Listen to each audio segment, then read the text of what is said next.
خریدا ہوا مال واپس یا تبدیل ہو سکتا ہے۔ کاروبار، تجارت اور دکانداری میں کامیابی ہمیشہ اصولوں پر کاربند ہو کر ہی ممکن ہے۔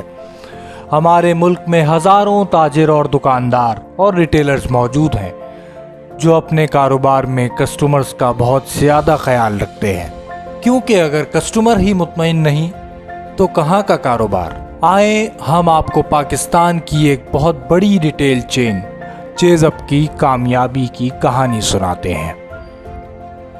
چیز اپ کے مالک بشیر عبدالغفار کی کہانی محنت، جدت اور کسٹمرز کی خدمت کی کہانی ہے۔ 1984 میں کراچی کے علاقے بہادر آباد میں 2300 اسکوائر فٹ کے اس وقت کے سب سے بڑے اسٹور سے کام شروع کرنے والے بشیر عبدالغفار اور ان کی اولاد آج پاکستان میں 9 بڑے اسٹورز کے مالک ہیں۔ کراچی میں 6، گجرانوالہ، ملتان اور فیصل آباد میں ایک اسٹور کے مالک ہیں اور اب ریٹیل انڈسٹری میں اپنی شناخت قائم کر چکے ہیں۔ بشیر عبدالغفار صاحب نے کس طرح چیز اپ کو پاکستان کی بڑی ریٹیل چین میں تبدیل کر دیا؟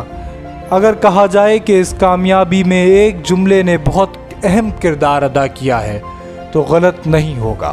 آئیں ہم اس ایک جملے کے بارے میں بشیر عبدالغفار صاحب کی زبانی جانتے ہیں۔ بشیر عبدالغفار صاحب کہتے ہیں، جب ہم نے چیز اپ کی بنیاد رکھی تو ہم نے ایک حدیث کو بھی پیش نظر رکھا تھا۔ اگر کوئی گاہک یا کسٹمر کوئی چیز لیتا اور پھر دوبارہ آ کر کہتا کہ یہ چیز مجھے نہیں لینی تھی تو ہم کہتے واپس کرنی ہے تو واپس کر دو۔ اگر کوئی گاہک یا کسٹمر کوئی چیز لیتا اور پھر دوبارہ آ کر کہتا کہ یہ چیز مجھے نہیں چاہیے، مجھے میرے پیسے واپس دے دیجئے، تو ہم اسے اس کے پیسے واپس کر دیا کرتے تھے۔ ہم نے اس نظریے کے تحت کاروبار کیا کہ ہمیں دنیا کے ساتھ جنت میں محل تعمیر کرنا ہے۔ وہ مزید کہتے ہیں، اس وقت ہر دکان پر لکھا ہوتا تھا کہ خریدا ہوا مال واپس یا تبدیل نہیں ہوگا، لیکن چیز اپ نے ایک نئی روایت کو جنم دیتے ہوئے پوری تھیم کو تبدیل کر کے رکھ دیا۔ خریدا ہوا مال واپس یا تبدیل ہو سکتا ہے۔ بشیر عبدالغفار صاحب اس حوالے سے اپنی زندگی کا ایک واقعہ بیان کرتے ہیں۔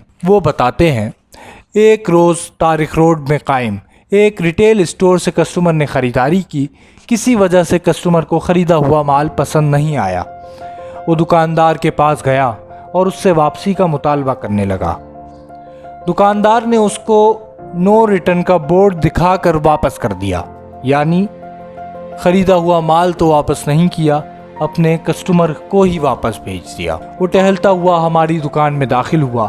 اس کی پریشانی کو بھانپتے ہوئے میں نے اس سے کہا، بیٹا کیا مسئلہ ہے؟ اس نے مجھے پورا قصہ سنایا۔ قصہ سننے کے بعد میں نے اسے آفر کی کہ تم اپنا مال مجھے واپس کر دو اور اس کے عوض یا تو پیسے لے لو اور اپنی پسند سے کوئی سامان لے لو۔ وہ بڑا خوش ہوا اور اس نے میرے اسٹور سے ایک کے بجائے 2 ٹی شرٹس لے لیں۔ میں کسٹمر کا وہ مال لے کر اسی دکاندار کے پاس گیا جہاں سے وہ لڑکا مایوس لوٹ کر ہمارے پاس آیا تھا۔ اس سے کہا کہ یہ مال واپس لے لو، لیکن اس نے مجھے بھی نو ریٹرن کا بورڈ دکھایا۔ نو ریٹرن کا بورڈ دکھا کر آپ نے کسٹمر کو مایوس کر دیا، جس کے سبب اس نے مجھ سے دگنا مال لیا اور اب وہ میری دکان سے مطمئن ہے۔ مجھے احساس ہوا کہ کسٹمر کو ہر طرح سے مطمئن کرنا بہت ضروری ہوتا ہے۔